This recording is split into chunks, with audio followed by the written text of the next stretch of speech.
or exchange opinions on YouTube or Twitch. I'm looking forward to present you Volume 6 of Operation Mindfuck, presented by bleeptrack and blinry. Blinry is a programmer. He does art and designs games. He really loves the community, your Recall Center and Chaos community. And he visited workshops about origami in the Caribbean. He visited Japan and is really involved with all kinds of arts. bleeptrack is a creative technology fan. She has participated in various exhibitions. In 2019, she was awarded with a prize and did her first solo exhibition in Ulm. And at the moment, she works at generative visualizations. This speech was pre-recorded, and so we can't do anything about the scaling, we're sorry. But now lean back and enjoy the firework of nerd topics. Hi, and welcome to Operation Mindfuck. This is the sixth edition of this bleeptrack. I'm blinry, and this become kind of a tradition at the end of this year to try to nerd snipe you a little bit. So over the year we collect the stuff, and this is how we try to infect you with that as well. So this is a large bucket of themes from art, from the arts, from technique, from science, and let's see what we've done for you. This year we are doing some kind of experiment, a change in format. So we didn't talk to each other on what we're now presenting to you. So it's going to be a surprise for the two of us as well. Cool. Let's start with the first topic. Okay, then.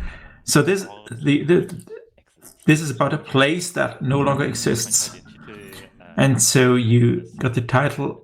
You have the title Randomness Sommelier and the Library of Babel, which is a place. It's about a large library with hexagonal rooms. So this is how they are described in the book, and each room has 4 walls full of books, and in the story, people are moving through the rooms looking for some special books this library contains, because the library contains every book that's possible. And this is limited to 400 pages each, and about a given alphabet, and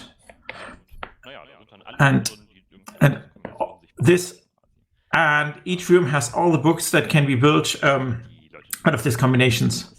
And for the people in there, it's super interesting because they know every book they could think of exists, and so they are just on looking for the lookout of these books. And the great thing is someone has implemented a web version of that. So let's go there and have a look what we can find there. So this is the start page, and so let's browse to that, the books which are there. So the first thing is, let's find some hexagon.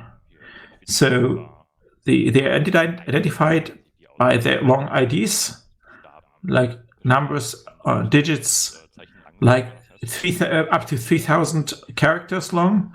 So there are very, very many rooms, and let's see where we can go. Let's think of a hash, where to go. So let's just randomly hammer on the tastature. Or maybe use Operation Mindfuck. Okay. This is going to be our hexagon.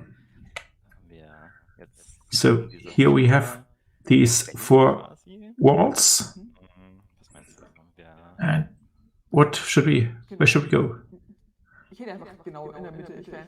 I would say go to the center. Okay. Number 1, let's zoom in. This set has 5 rows, 5 shelves. So maybe at the center again. Number 3, and we see there's lots of books here, like all title that can exist. So anything you like? Well, the 4 from the right has a very short title. Oh yes, let's go there. And here we are 410 pages of content. No. So this is my experience so far. When clicking through, so most of the time you get these kind of books that are not really helpful for anything, but we know that in this library everything else can be found. Everything can be found. So if we go back, so there's a search function. So if we go through that one for certain content, so if we search for certain content, we can find this there. So maybe let's search for Operation Mindfuck. Then, and and the search function actually finds some hits in the book. For example, on some book where right in the center there's a book where Operation Mindfuck just appears in the middle of a book. It's surrounded by noise, things we can't really parse and understand, but Operation Mindfuck is there. And so there are. Let's go to the search again. There are results where this is surrounded by random English words. So obviously our words appear because they exist, and around there are some random words there. Very beautiful. Yeah. Okay. Whenever I'm thinking about this, it has so many cool implications that every book is in there, exactly there.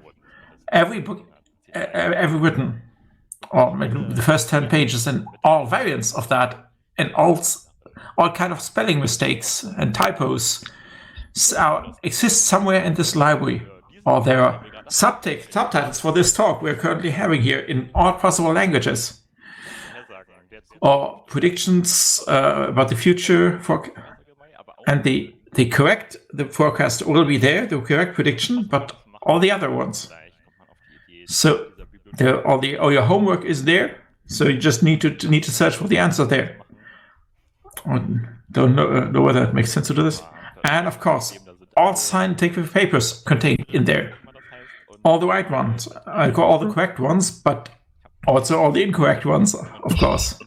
So, but this is a little bit connected with a different construct. I don't know whether you've heard of that. It's the infinite Montague theorem, so if you put a monkey in front of a typewriter and let them type for infinite amount of time, it will produce all works of Shakespeare. So there's a very specific technical term. It's there's a probability of 1 that this will happen, but it will take a very long time. And indeed, folks tried this out. If it works out, if you let monkeys hammer on keyboards on whether work happens, they ran this for a couple of months, and in total, it turns out that the monkeys produced a total 5 pages, mostly containing of the letter S. Oh. Then they began striking this with some rocks, and so it didn't really work out as they were hoping. Okay. Beautiful. And then let's hand over to you. That's really cool. So the Babelfish from Hitchhiker's Guide to the Galaxy, is this derived from the Library of Babel? Oh yeah, it's the Tower of Babel.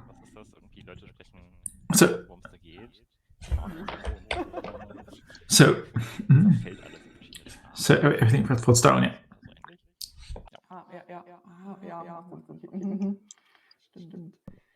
Okay, yeah, true. Talking about languages, I'm taking it a step further. I took a font with me. It's FFBeowulf, and it's really interesting.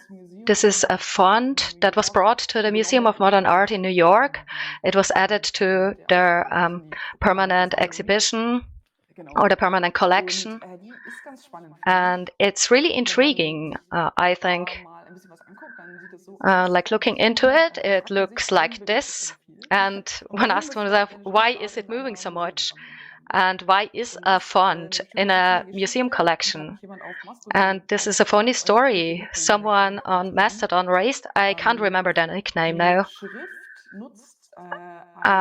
This font uses some kind of hacky gap in PostScript when it's printed, and in the printing process, the drivers set the points on the outer line of the font, meaning every time when they're setting the font, the letter looks a bit different.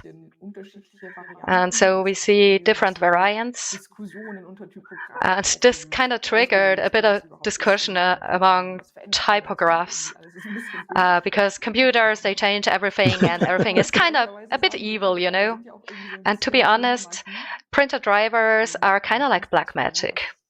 And to me, I found it thrilling that this happened, but unfortunately, it doesn't work that way anymore nowadays. So this is another example, but all of those images I show you now are from a modern variation from OpenType. Because, I mean, to be honest, I don't know too much about printer drivers to be able to explain it well, what was really used there or exploited. But nowadays, it doesn't work this way again. So they reconstructed it with OpenType, and OpenType has the possibility to set alternate symbols. I can put in several small e's that are chosen randomly or arranged in random combinations. Well, it's not that cool, but yeah. It's really not that cool, but at least you see the optics, and there's an overlay of 3 variants of better. And if you want to use that font with Windows, you can also download or buy it. And then there's this 5 variants with an increasing jitter factor, so to say, that are rebuilt and are in there as an alternative variant. Wouldn't it be nice if every time you scan or print this, there would be a bit more distortion or degradation? Yeah, I would also like that. I would really like it if every print, like if you print with a mold, you have kind of an attrition in there, or wear and tear. It would be cool with every print that it kind of wears out a little bit more. But it's a license issue with fonts. You have 10 free prints, and then it just stops. But yeah, I like it because it's unexpected that things change while being printed, or depending on which driver is used.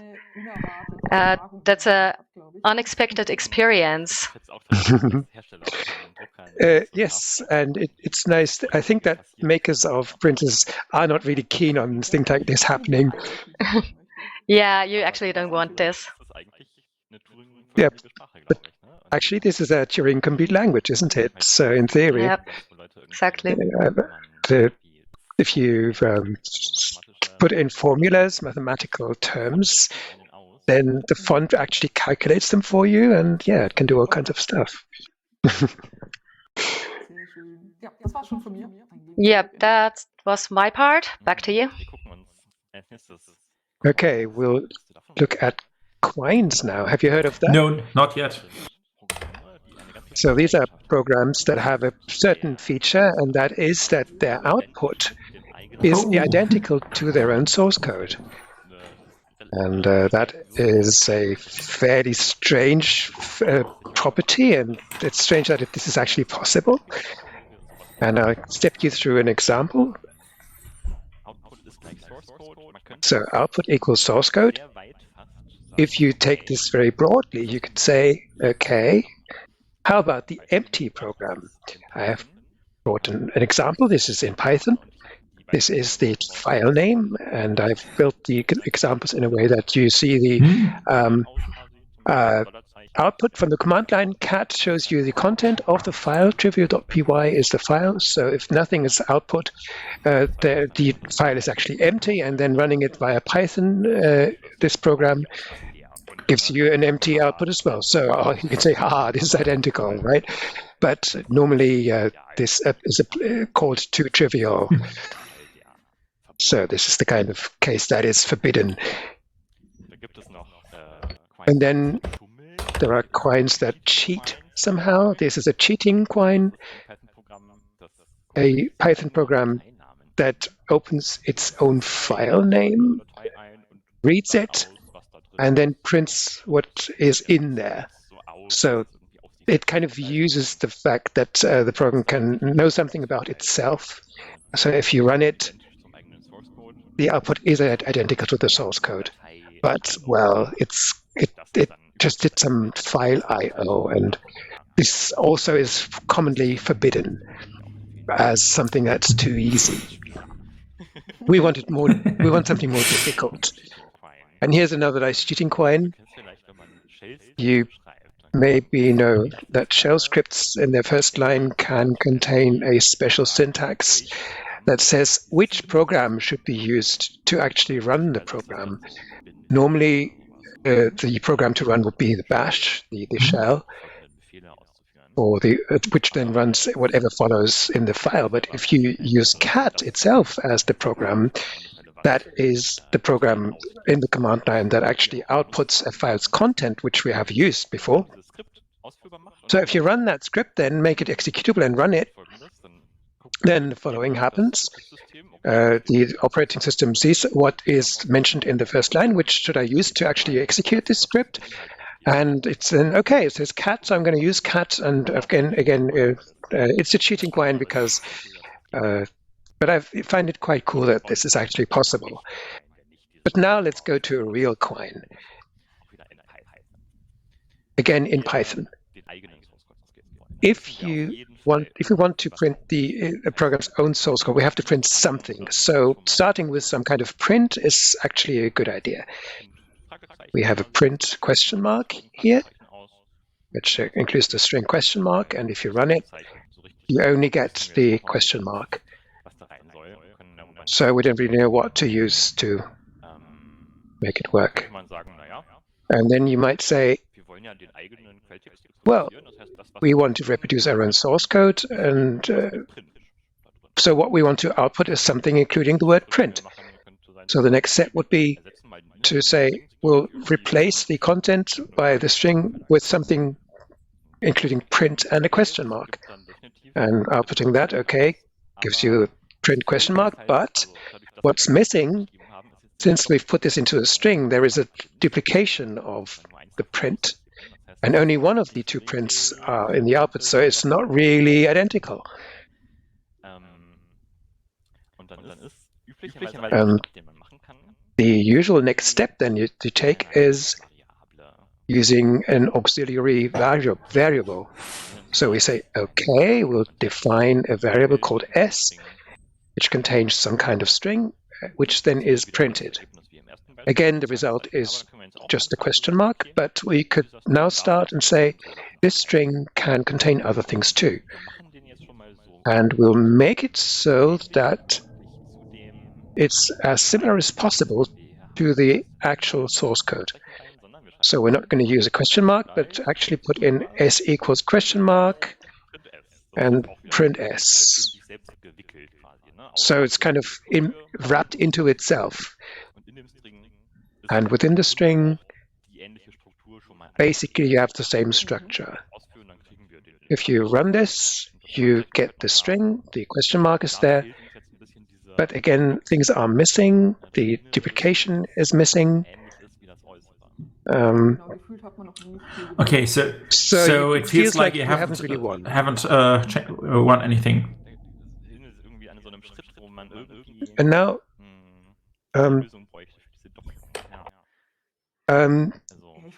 you need this kind of step. So you're asking me how to do the string magic here? So having a string that you escape in a weird way? Yes, that's the direction we should take, yeah. In Python, there is this mechanism you called format strings. Yeah. So you have something in there that's later on replaced. So you can say hello, name, and the name is then replaced by the content of another variable. So this kind of syntax, you could use %s to insert a string in other languages. So something like this can be done here where the question mark is. If we print this later on, it is kind of similar to what we want to have, but in place of the question mark, we want the string itself. So in that variable, we could take this variable and put it into itself. And that's the way it looks. And now have s equals quotation mark %s. The quotation marks have to be escaped. And I'll jump to the end now. This is the variable s, and it's kind of inserted into itself. This is the syntax to use. The first value is the template, and the second is the values that are inserted into it. And to make it as similar as possible, we put the same thing into the string as well. You have to duplicate the % so that it escapes itself. So there's something to be done there still. Otherwise it would crash. But if we do this, the output is quite similar to the source code. We have inserted the string into itself. And can you still see the difference? It's in this escape. Yes, right? exactly. So that is kind of the problem. Once we've escaped the string that it has been evaluated only has the quotation mark, and that's what it's inserted. So we are missing those backslashes. So this is quasi good, but we need to go that last step. We could say, okay, we'll use 2 variants of that string, and in one of these we'll put some extra backslashes, but that will be really complicated. And to avoid this, we are going to write a version that does something similar in principle, but doesn't have the problem that the string has kind of extra quotes in it. And that's just the way this looks. So we use these character 39 thing that happens to be the apostrophe single quote, which we also insert. Nice. So we have the character, then S and the character again, and in the output then we have these single ticks around the string. So that's what produces these 2 characters. So in the string we have this replacement with the character function, and outside of it too. But that is actually a real coin, that program that outputs its own source code. You can make it a bit more simple if you use a certain format string that is %r, which I've learned while preparing this talk actually, that takes a string and puts a form of the variable in there that looks like the syntax in Python that you should have. So if you use %r and put a string in there, that automatically is given quotes around it, as it should be in Python source code. And that makes it a bit shorter. So if you are listening to this talk, do try this in your favorite programming language. I think this is a super mind-bending activity to get around. And I also brought you a thing that comes from mathematics, a self-replicating formula that someone came up with. This is how it looks. It's defined on the variables x and y. So this is a lattice of pixels, maybe. And if you evaluate this, wherever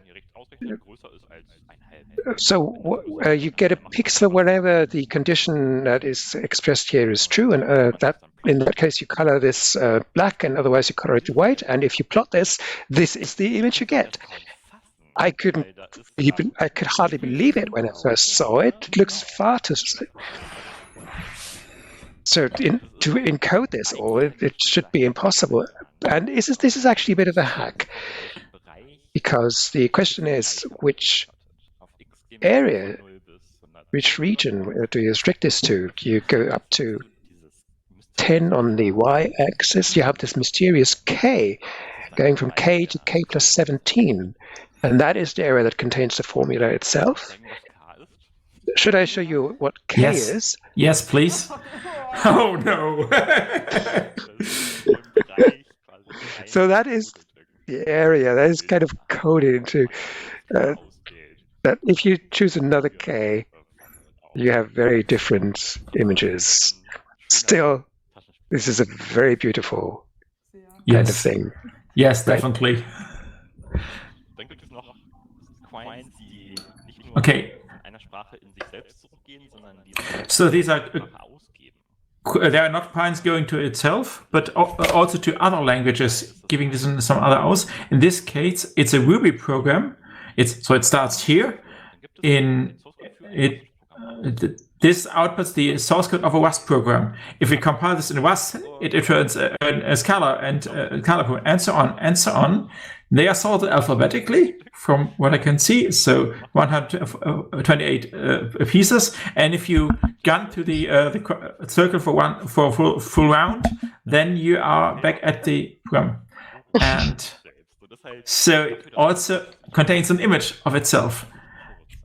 And so, given this, given all these properties, this is amazingly short, and this was really, really fun trying this out to compile this by yourself. And so I tried this out here.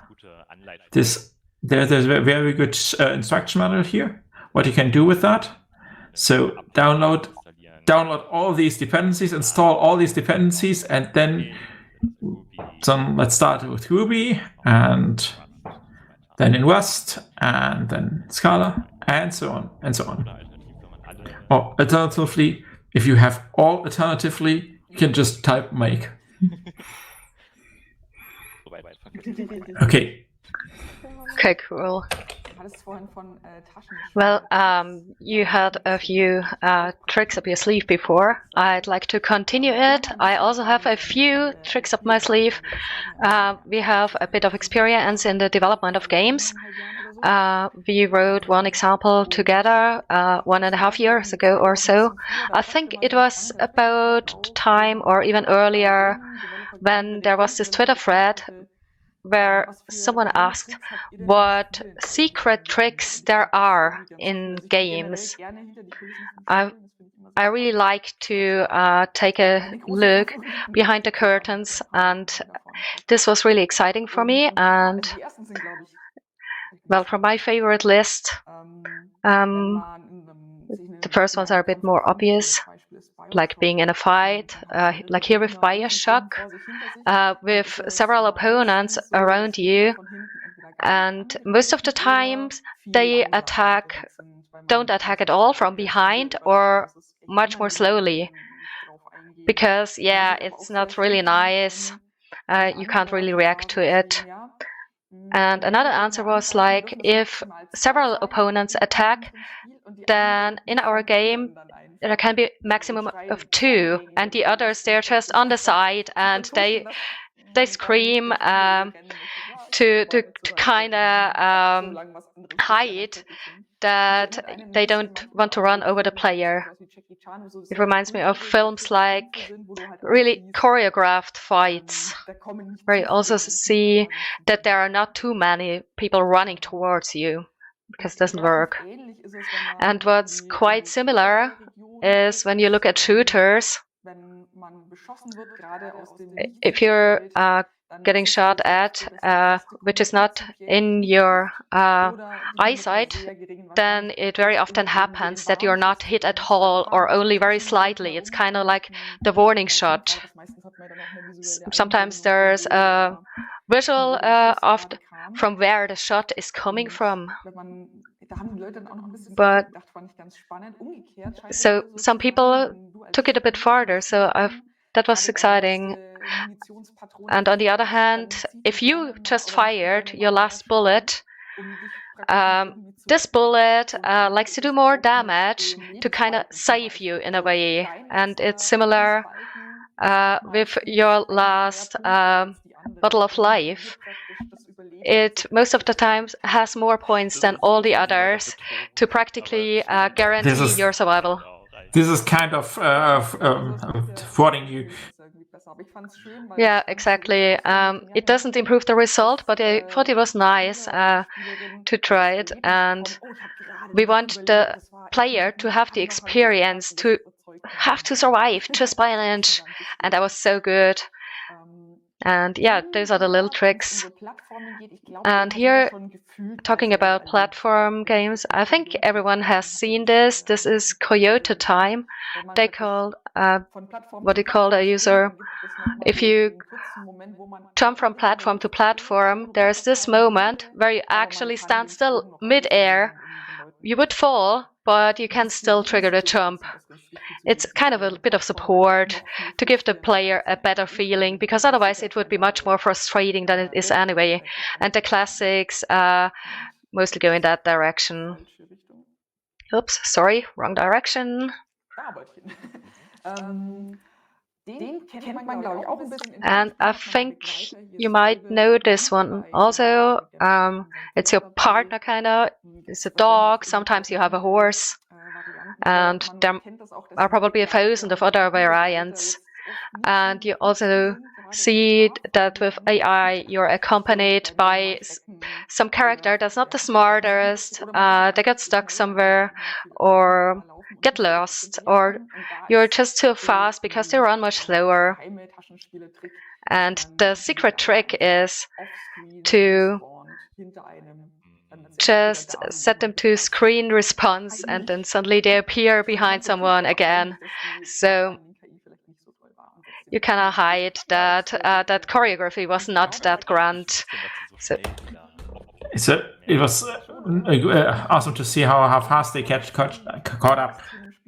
Yeah, I think there were also some funny YouTube videos about games like Sherlock Holmes, where Watson always just out of nowhere reappears, and it looks like teleporting. And yeah, it's a bit exaggerated and gets you really out of the mood. Yeah, you can overdo it, certainly. And then there are games like Resident Evil 4.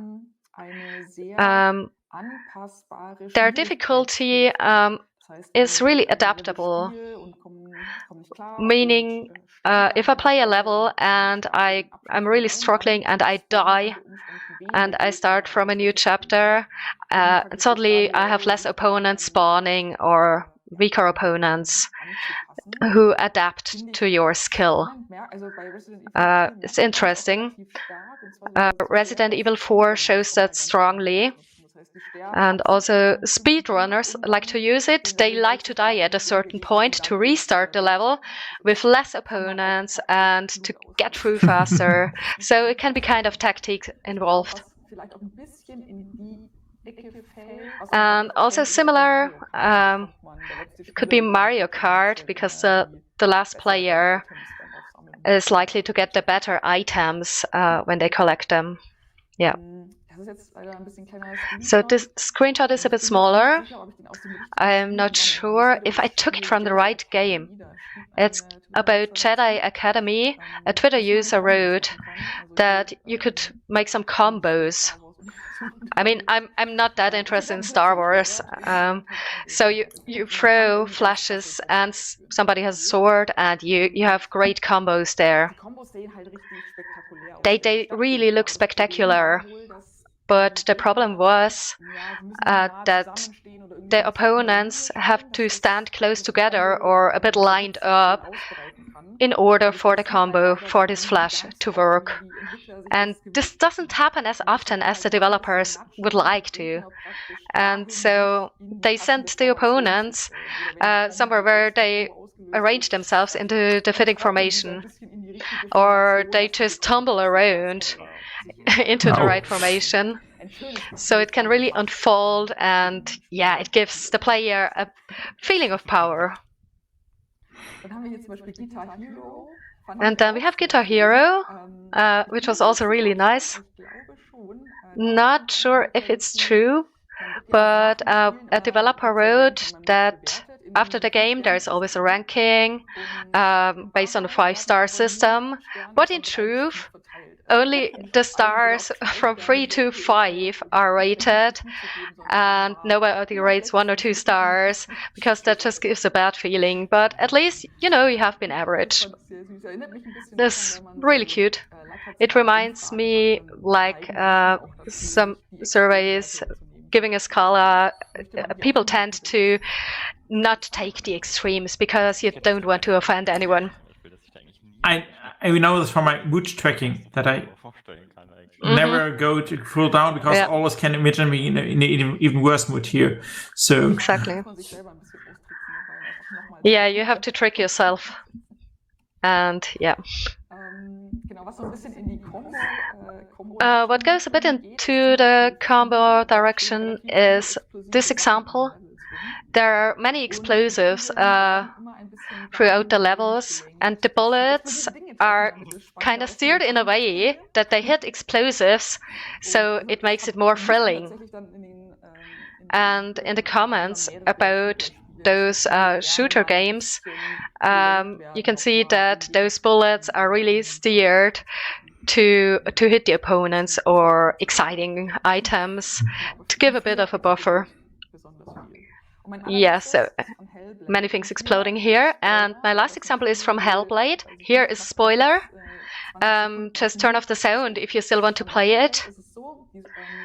In Hellblade is like that the story starts with kind of the past, like you see it here a little bit, the Black Death crawling up the arm. And the game tells you that every time you die, it gets worse, and it will grow until it fully consumes you.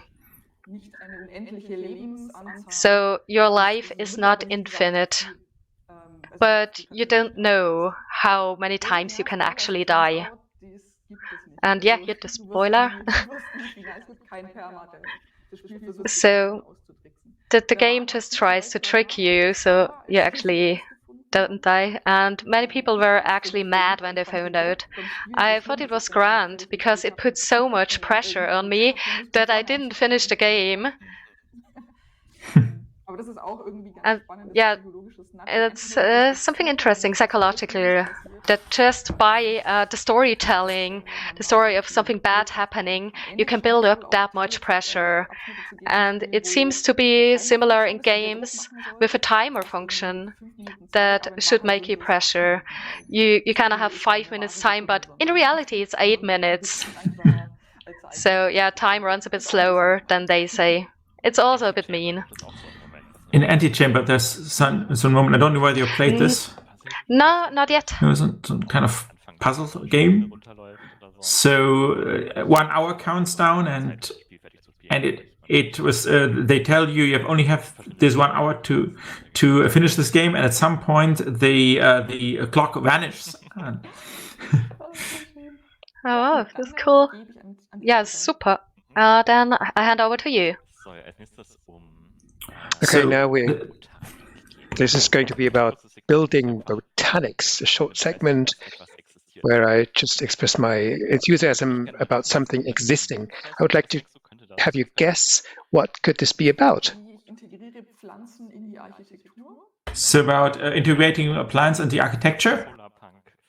Yes, as a solar punk, this is nice. It's just as you say, you combine living plants and things that are made from other materials.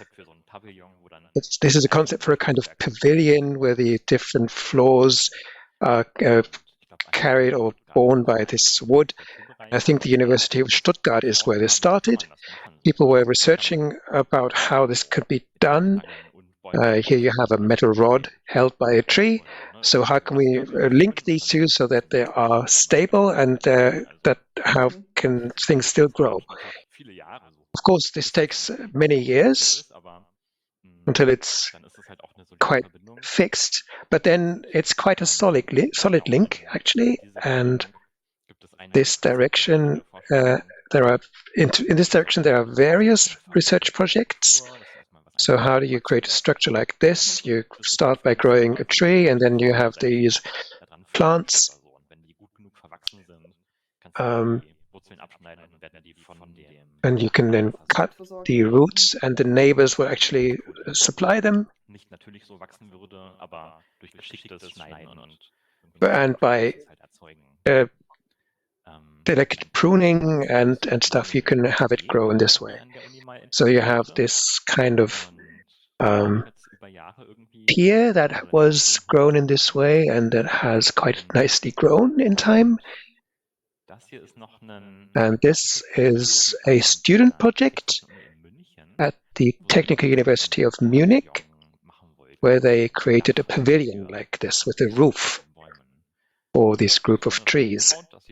And they built it when it was fairly new. This is how it looked. And here are the images of how they wanted it to develop in the next few years. And it's a very nice future vision to have more things like this. Plants can give you shelter from heat and from rain, and you have a nice roof that integrates, and you combine these two worlds, really. And this is something where I would again like to have you guess, what could this go into? It's just kind of linked, but it's a different direction. I think I saw a...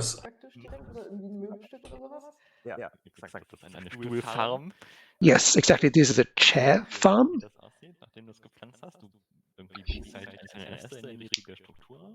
So first you have the actual structure, and you let these grow into each other.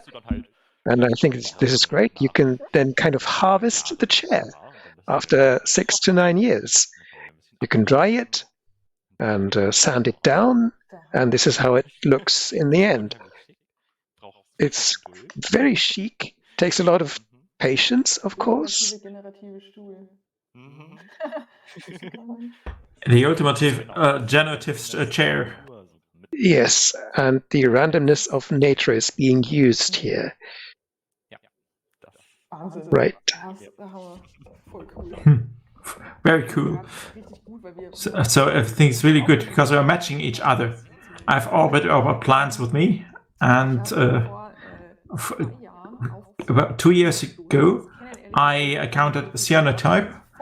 This is many people need to study, but I totally passed by me. Me too. In many chairs, this seems to be a child experiment, mostly in US schools probably, but I never learned about this earlier. So I've bought a video. Let's try whether I can run this. It sounds like color. Yes, so the idea is I do some kind of photo print with light, with UV light. So so the nice thing here is that you can easily done this all yourself, and it's non-toxic, and you don't need special developers and thousands of liquids and all this chemistry and stuff. And so the Xenotopy is the predecessor to FAS in the sense that you can create this solution on your own, made from two chemicals.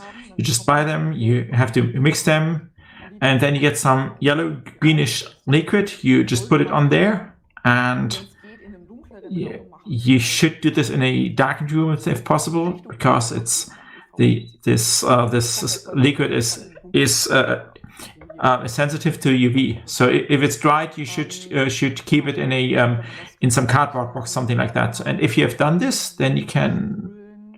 So let's just go into the video. What you can think what you want to put here. So you take some photo, take it as a negative, and then get light on this. But you can also take plants, leaves, whatever you want. You just need some kind of nice negative, and so the best way to do this is to fixate this with some sheet of glass. So this person here built their own special box for that. But in summer, you can easily do this just by going outside in the garden, because the sun is definitely strong enough to do this in summer. So if you do this in summer, it looks like that, still under some glass pane here, and so then you need to wait for some 5 to 10 minutes here, and so then you need to process it. If it darkens here, you can just take it with you, and the last step here is just simply wash it in water, and the UV sensitiveness, these particles get blue and stick to the paper, and the rest you just wash away from the paper. So that's a very simple process. So, and because if you didn't wash enough, you can just continue these steps, and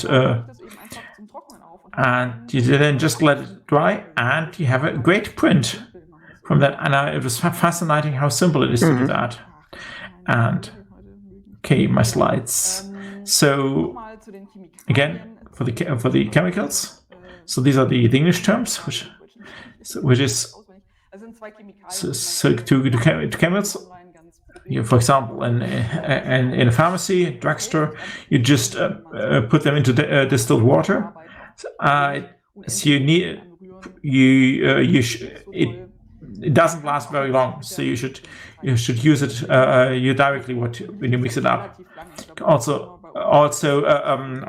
can play around with the exposure time, something like here 20 minutes or 2 hours, something like that, depending on the amount of sun here.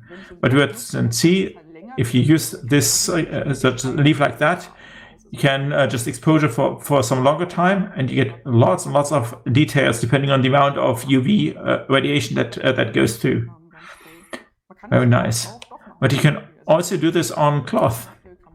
So if you don't want to use paper, for example, on cotton here, and it's done with plants, because that is very, very nice patterns, and it's not too difficult. But by now, it's also used in modern arts. For example, here, very nice print from a negative from architectural photography, or here from mixed with other materials, kind of a silhouette print from the side. I like this a lot. And so the link here in my thought. So this is how you create the actual blueprints back then. I didn't realize this before, that this is how blueprints are working. So you expose some transparent paper, and what you keep is the blueprint of that. Okay, funny. I've never actually questioned this kind of aesthetic of these sketches. So if you want to try this out, so there are a couple of difficult recipes in the network, but they're also rather similar here on how to, what else to put in. Well, to put gelatin in here, how to put it on paper to avoid this entering the paper way too deep.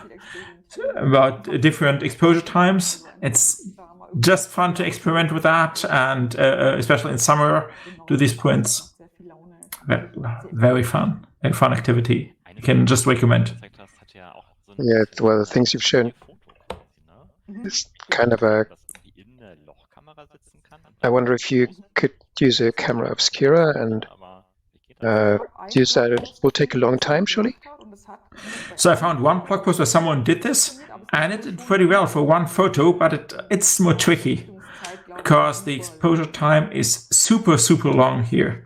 You can't really. So if you just put it into some direction, so you're not even putting this directly into the sun, so there's even a lot less light than with that. Yeah, exactly. I mean, just try out. So theoretically, it's possible, but you have to take care of the exposure time. But on a very bright sunny day, leaving it standing around for a day, maybe. It's kind of charming that you can only photograph things this way that are outside. In an internal room, this doesn't really work. Yes. So you need a lot of UV light, but it's not. so yeah, it's not that nice sympathetic anymore.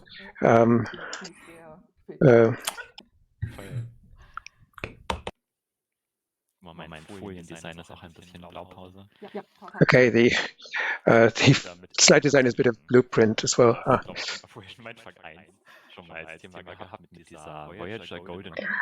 I had this in episode 1 with the Voyager Golden Record, and so on one side is sounds, and on the other side the instructions on how to play the sound. And last year I found another thing that can do it in much more depth to communicate with aliens. And so imagine we ourselves are aliens on a different planet. We don't know anything about humans. Well, we have developed electronics. We can spy into space with radio telescopes. And one day we receive a message, a binary coded message, which is quite long, 370,000 bits in total, and it ends like this. And now there's the question, what are we going to do with it?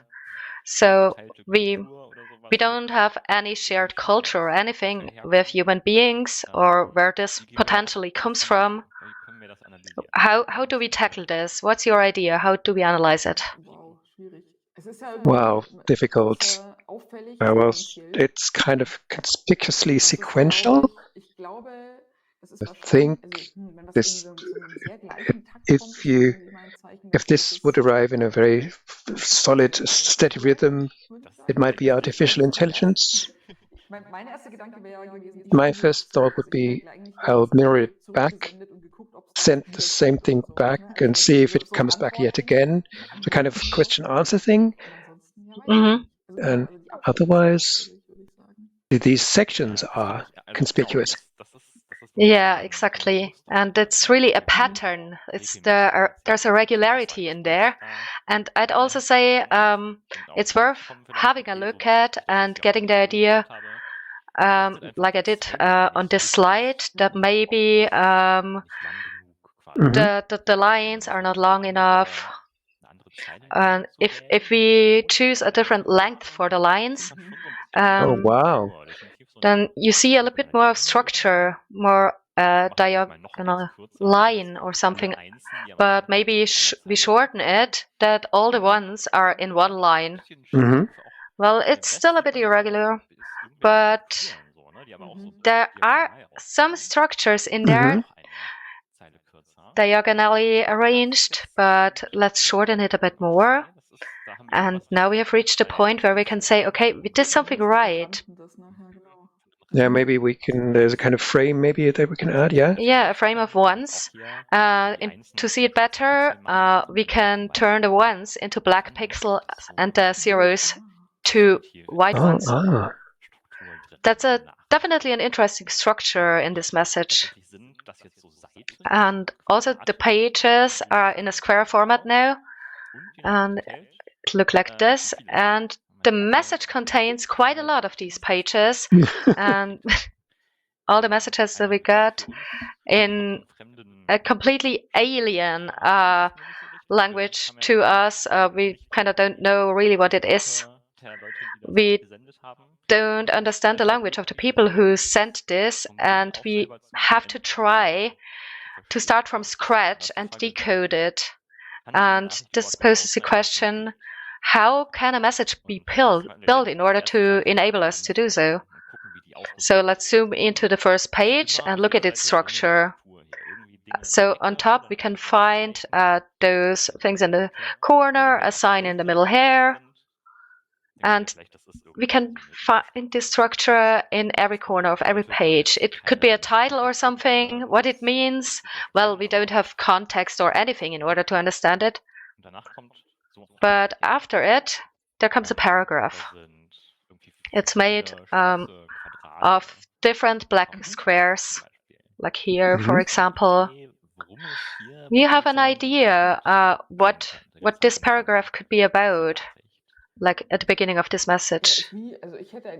Well, I would imagine a table of contents, an index. And what I can't spontaneously fathom is, well, these little crosses. No, are they a binary counter? Oh, yeah. Yeah. Somehow symbols. Okay, yeah, we haven't seen them. Those are new to us. But at some point, our alien scientists had the idea that it could be numbers. So these black squares are binary. So maybe 4 0 bits and then a 1 bit and at another position. And they're divided by a sign like this symbol. It should kind of symbol equality. And after it, there's another symbol and then the numbers.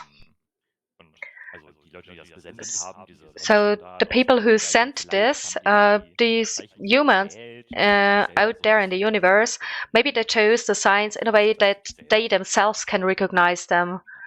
Maybe for them it looks like a 0, 1, maybe a 2 with a bit of fantasy. Yeah, okay.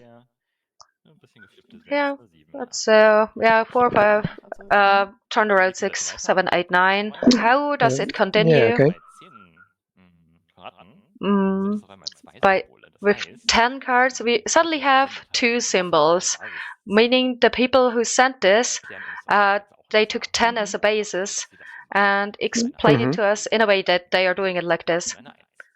So an 11 is a 1 and a 1, and so on.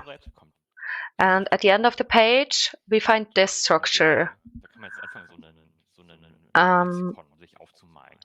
We could do it like an encyclopedia to draw up what they mean. Yes. So 7, 11, these are prime numbers. Yeah, exactly. And this is the double check for us to make sure we have understood correctly, because it's our structure we developed independently from those humans or mathematics. Yeah, maybe it's the 30 first prime numbers, and then there's something more, 2 dots. So it could be, we don't really have an idea what it means. Maybe it could be a 1, but in the letter context, we will learn that it's kind of a potential, and it's the largest prime number that human beings had discovered at that time. Oh. And yeah, they kind of tell about their own technical progress they made. Yeah, that's how far they come. And this is how it works. This is our number system we established, and it goes on and on. It's about mathematical operations. There's a 1, another 1, and yeah, maybe a 2. And at this point, it could be a plus or a divider. So we establish a plus, a minus, or a multiplicator. So 4 divided by 3 is 1.3 periodically. And then kind of those steps for etc. We can calculate a little bit here. And on the next page, it's about geometry. We have the sign for P, mentioned for the first time. So P is 3.1, blah, blah, blah, blah, and it goes on, and yeah, there are a few more digits. And this was how far P had been defined at the point when the message was sent. And then double check with Pythagoras. This is about, do you know what this could mean? Those graphics with circles and small items. In the center, more items. I have two hypotheses. Could be about the circumference, or it could be about the planets. Yeah, this would also have been my first tip. Yeah, orbits of things. I think together with the numbers we find at the bottom, we as aliens could somehow find out that it's about physics. And this is a depiction of atoms and electrons circulating around those. They are of the same weight as the atoms, and from these you can divine certain units. And this is a depiction of a solar system. Yep. And I don't know, our sun has this kind of mass. And you see, when a planet is marked, it comes with a later message. There comes a symbol depicting a detail about this planet. Those are kind of the chemical basics we have worked on in the meantime. So our air consists of oxygen and nitrogen and CO2. And you can see mountains and what they are made of. And because we can't know what they're about, they painted a falling square there to depict gravity. And here are some small shapes that run around there. And they might depict the human beings and how their cells are functioning and produce energy and how they reproduce. And the last page of the message is a very special one. We see this kind of flower in the middle. It was also introduced in earlier equations. It's about the unknown, about questions. This is the page where we as aliens are being asked many things, like what are your units, how much do you weigh? And this little domino stone this depicts the universe and the characteristics of it. And yeah, this is an open question to us. And this message, she was sent to the universe by a big radio telescope. It was part of a movement called Active SETI Research for Extraterrestrial Intelligence. And active means we don't just listen in, but we actively communicate into outer space and see if we can get an answer. I think this message is still traveling to the star where it was sent to. Maybe it arrives in 50 years or so. And it was hotly debated if it was a good idea. If we wouldn't attract something evil, right? So the other question was, for example, whether the raised hand was considered an aggressive gesture by these aliens, and so it was a nice idea to read this message and try to understand it and make a little booklet out of that, a little gain of that, cutting this into different rows and columns and everything. But of course, as soon as when we meet someone new, we might use this.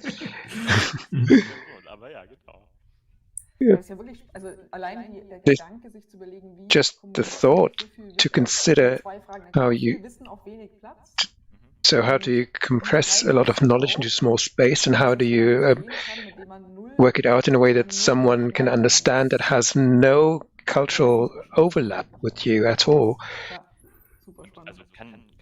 Very, very interesting. So I can mention that we as humans are very similar in culture. It might be that we just overlook a couple of things, which might be very difficult to understand by other people. Maybe aliens couldn't really imagine the idea of orthogonality, or really do not understanding the display here, or in which direction to read all of that. But here, I think it doesn't really matter in which direction to decode, but yeah. Really interesting. Cool. I don't really know how to link this to the next item. I like laser cutters. I enjoy them. And recently I learned a few nice processing technologies. What most of us maybe have seen already is already quite cool. So you can put things onto a laser cutter and have very fine strips. And if you use wood, you can make wood very nicely bendable this way and build boxes out of it. Kind of bags. And this is quite well known, I think, using wood in this way and weakening it. But I have two other cool things. This is called laser origami, a research group at the, I forget where, and they do cool things. I think this is perspex, and they can do various operations. Cut it like this, but you can also use the laser to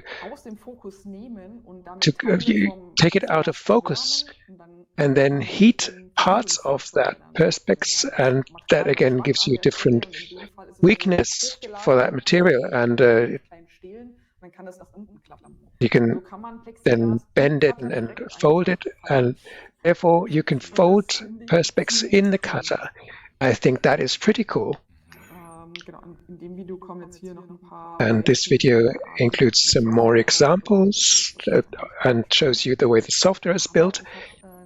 Maybe not that interesting anymore, but another nice video I brought, that's this one. So we've just seen bending. You can heat things by taking the laser out of focus. You kind of cut in the wrong way. But you can also do different things. Here there are various layers of perspex glass, and through the focus you can decide which layer is melted into what other and which one is cut, and that gives you very new options and things to construct. Let's jump into the video a bit. So we have a functioning scissors, a pair of scissors that was made in this way. Yeah, it's done when it leaves the laser cutter. You have to kind of dissolve it, and then you have this pinball table, which is cut.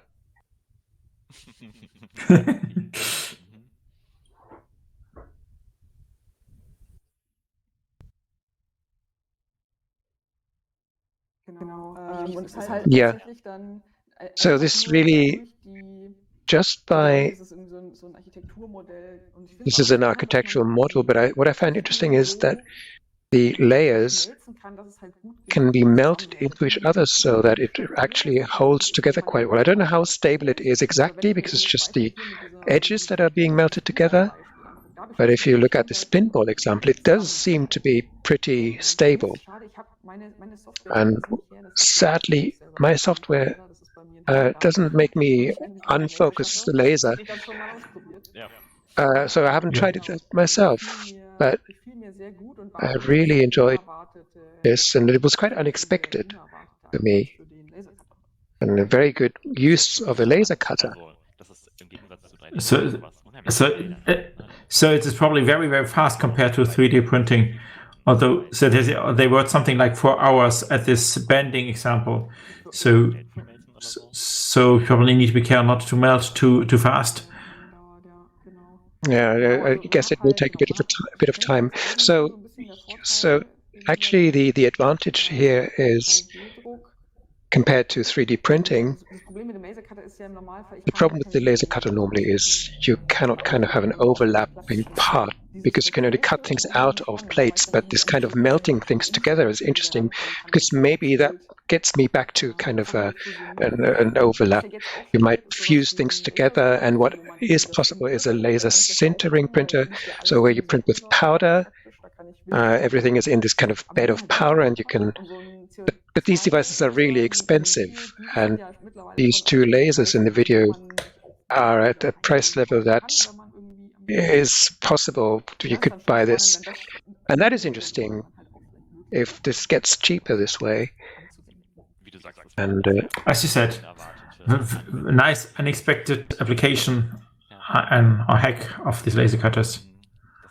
Okay, so next theme I brought to you. Next topic is another riddle here, another puzzle, the Bongard problems, called after a Russian scientist of 1936, something like that, who thought a certain way of building a certain kind of puzzle looking like that.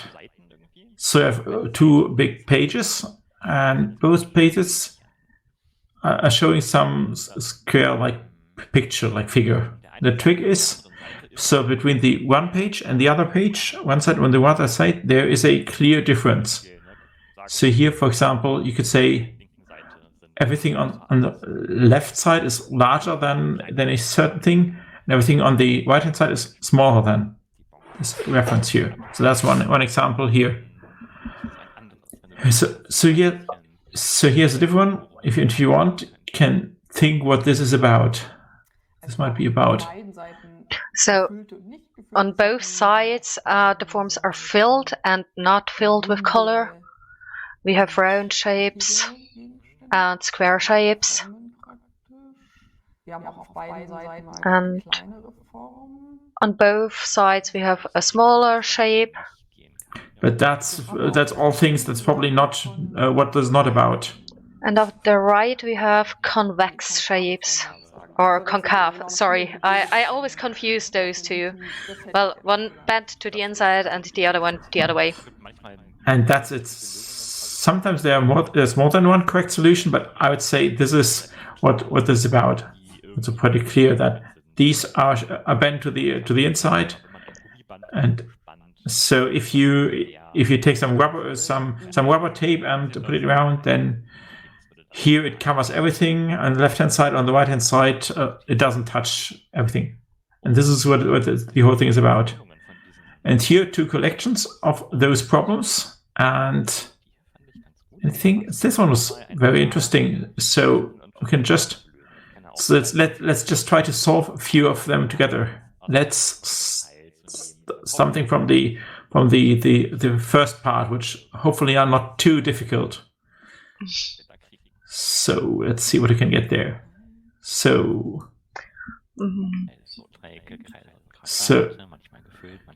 triangles, squares, circles, some filled, some not. I just wanted to say that on one side they separate the black from the white ones, but yeah, no.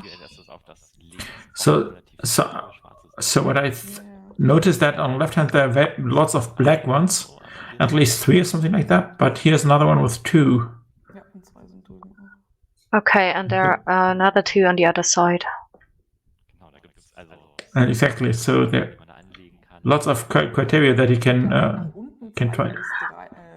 There is a triangle standing on its head, so only on the right side. You're right. That's suspicious. But others here don't have this. True, like every section has to have everything. Okay.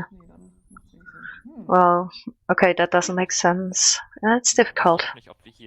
I don't know whether here in this talk we can find some solution in this time. Whatever is on our cheat sheet. So there's some directory of solutions. So the solutions. More solid black figures on one side, more outline figures on the other side. All right. Okay. Yes. Yeah, right. Here, they're in the majority here. Yeah. Okay.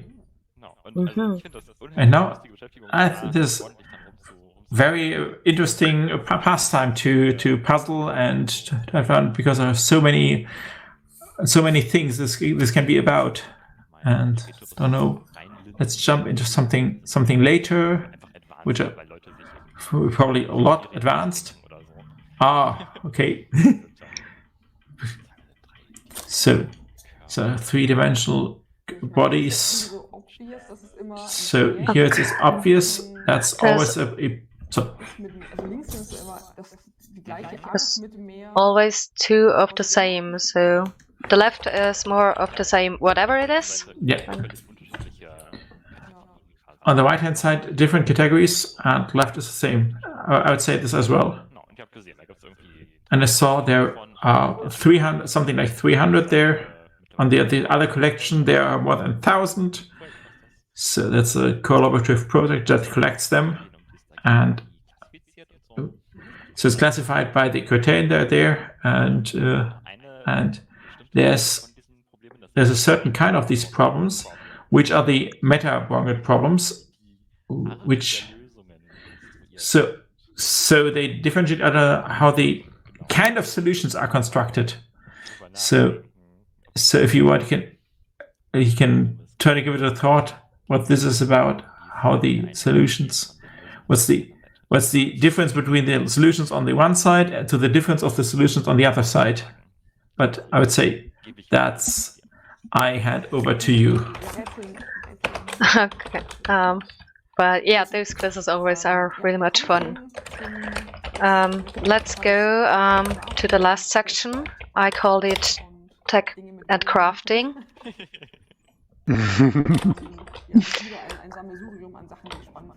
So it's a collection of interesting stuff.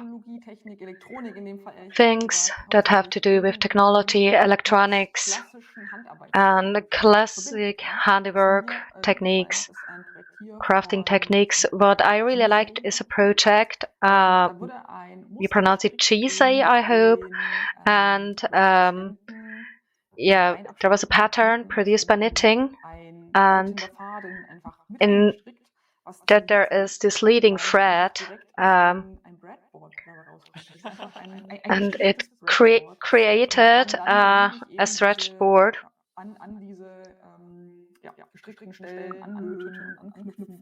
So you can directly connect to those knitted points and put LEDs on it. And yeah, I really liked it because I'm also someone who never has enough of these boards. And I thought that was super flexible. And this is actually a research project from a design university, which I found really cool. It's about during the process of weaving to produce a smart fabric, so as well as sensors as actual tokens, so you can feel it and also trigger it. And what I really liked is that you start by weaving it and don't alter the fabric only in the aftermath. My favorite example is the next one.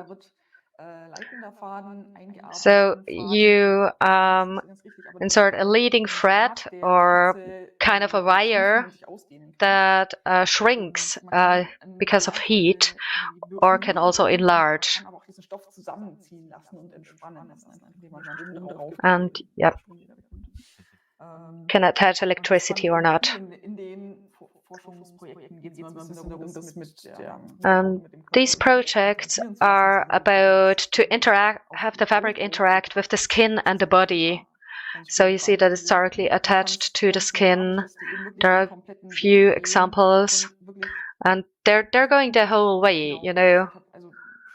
as I said, they start the process with the weaving in the weaving stool, really get it started from scratch, which is really rare with smart fabrics, because usually it's just applied to the fabric. Or maybe I'm just into weaving, who knows? Ein letztes Projekt habe ich noch dabei von Louise Ehrenwert, die habe ich im Laufe des Jahres mal kennengelernt.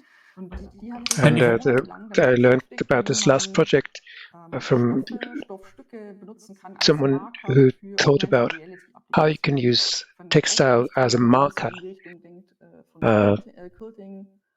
So if you think about quilting or just generally textile patterns, you wonder which patterns are useful also by hand embroidery.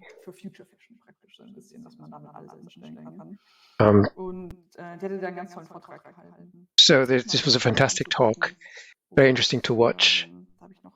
I have a second video with an embroidered marker to project something onto. I really like this. So this integrates with the idea of mending if you want to fix some hole or something. So the patterns that come about as you patch up a piece of cloth. And these are interesting, nice combinations. How do you say it? This kind of injury of the textile is turned into something interesting, and you can make some VR thing out of it. So I think that the patterns suitable for this have a certain aesthetic, I think. So having lots of contrast, things like that. Yes, they have a lot of contrast, and they're not very repetitive. So uniqueness and contrast are a good thing here. And rotatability. Yeah. So this way, a whole unique aesthetic is created. Yeah. And that gets us to the end of this year's run through. I hope you had fun. Blinry and I do many projects that are about art, creativity, and tech. And if you've enjoyed this, I would be happy if you could join us at Patreon, because we are all both freelancers and do these kinds of projects, so we are happy for your support. You will surely find the slides linked somewhere, and if you've just watched this in the live stream, we are probably in some big blue button room where you can find us and talk with us a little and ask questions. Let's meet and chat. And otherwise, we'll wish you a nice winter time, and we're looking forward to the next Chaos event in real life. See you all. Bye-bye.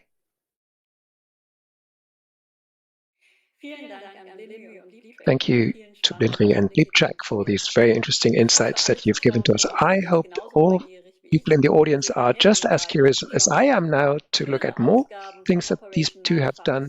So earlier episodes of Operation